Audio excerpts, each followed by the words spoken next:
evaluasi dan tujuan akhir, dan evaluasi administrasi kepegawaian tersebut. Yang kelima, proses pelaksanaan evaluasi pengelolaan kepegawaian melibatkan beberapa langkah kunci. Yang pertama, perencanaan evaluasi.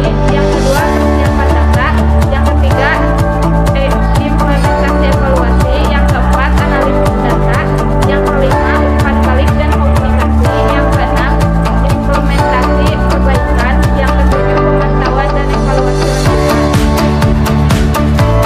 Terus pantau dan evaluasi implementasi perbaikan, lakukan perbaruan atau penyesuaian pada proses evaluasi berdasarkan pengalaman dan perubahan kontekstual.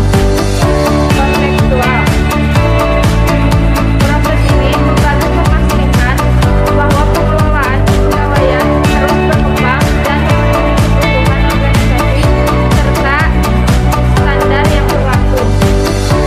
Beberapa ruang lingkup untuk evaluasi melibatkan: yang pertama, kinerja organisasi; yang kedua, program atau proyek; yang ketiga, sumber daya manusia; yang keempat, keuangan; yang kelima, teknologi informasi; yang keenam, pemasaran dan penjualan.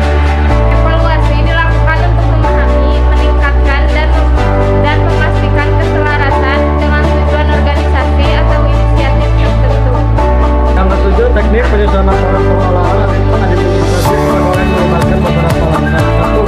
Profil pegawai. 2. Rekrutmen dan seleksi. 3. Pengembangan pegawai. 4. Evaluasi kinerja. 5. Manajemen kesejahteraan. 6. Manajemen absensi dan cuti. 7. Kepatuhan hukum. 8. Sistem penggajian.